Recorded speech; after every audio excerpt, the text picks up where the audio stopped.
Hi, I'm Caylie Jeffery. I thought it was about time I introduced myself to you guys in person, given that we've been talking for so long now and we've been working together as a team, and none of us have actually met in person. So, for the time being, this is the closest as we can really get. Um, First thing I have to say to you all is thank you so much for your interest and your enthusiasm, all of your input and comments and ideas and help, historical knowledge and assistance in this whole project. Without you, it would never have got off the ground. And quite frankly, I was never expecting it to get off the ground. All I did was post a message on the Old Brisbane album, and you guys ran with it. And of course, I got caught up in your enthusiasm. I'm a Brisbane writer, I'm a blogger. I have written hundreds and hundreds of articles about other people and their journeys and my own journey. And this has just been a shot of lightning for me to really bring that all together.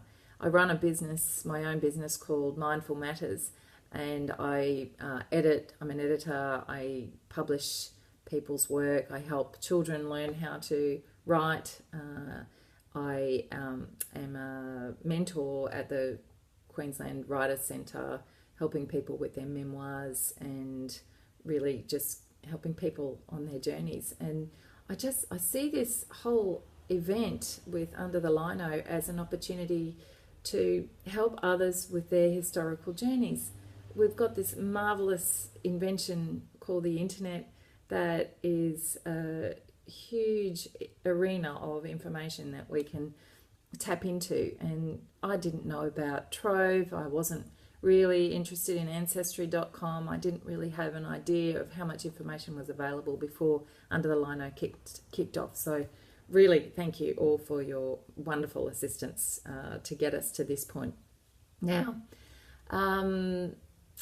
what else can I tell you? A bit about myself. I'm a Brisbane bred Anglo-Indian mother of two lovely children, Will and Kitty, who are in primary school.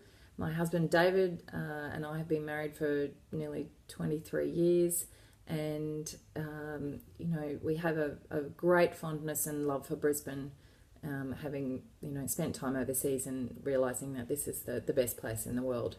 The people are awesome, obviously. I'm a Jill of all trades. I put my hand to most things. I love projects, and this one kind of fell in my lap after I'd just finished a major renovation of a caravan, and it was it was the right time. You guys are the right people, and this is a story that has to be told, and I think that I'm the right one to tell the story on your behalf. So you've already written many of the words, and I'd like to fill in the blanks.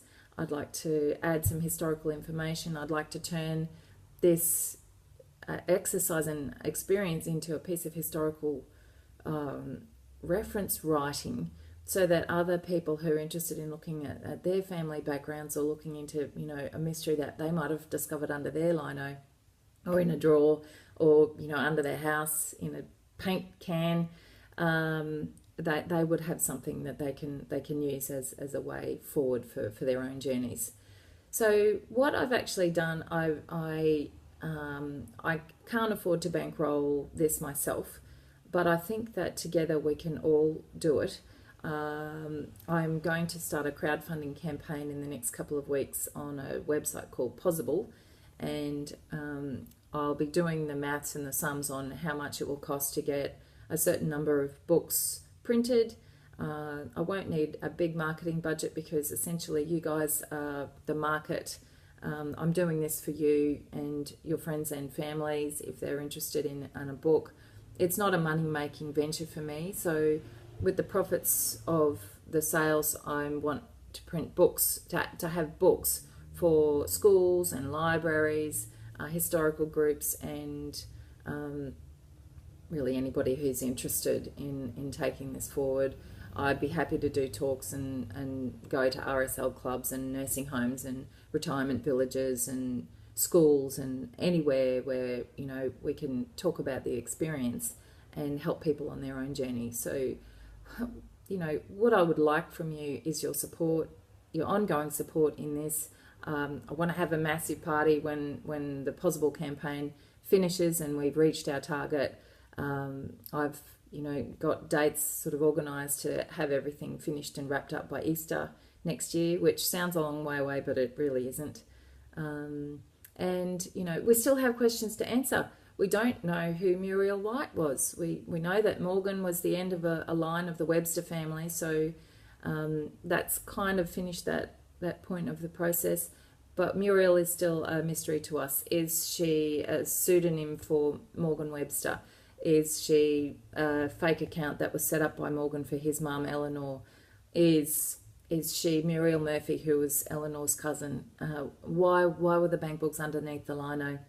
And why, was there so much money in them when Arthur was only a railway driver, a train driver on Queensland Rail?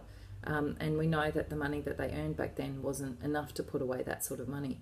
So there's a bunch of questions left. The Commonwealth Bank hasn't been particularly helpful, but we, can continue down that route. We have a few other places that we can go to look for some more answers and to fill in a few interesting sort of blanks about who people were and why people did things. I am going to add lots of historical, interesting facts about those times and make the book a real journey for all of us and a gift, really, for all the hard work that's been done.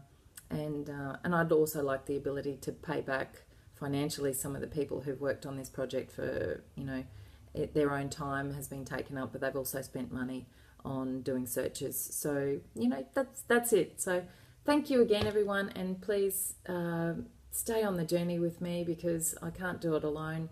I don't want to do it alone. You're the reason I get out of bed and look at my computer every day, and I think it's marvellous. So, yeah, keep on joining me, and thanks so much for listening. Bye.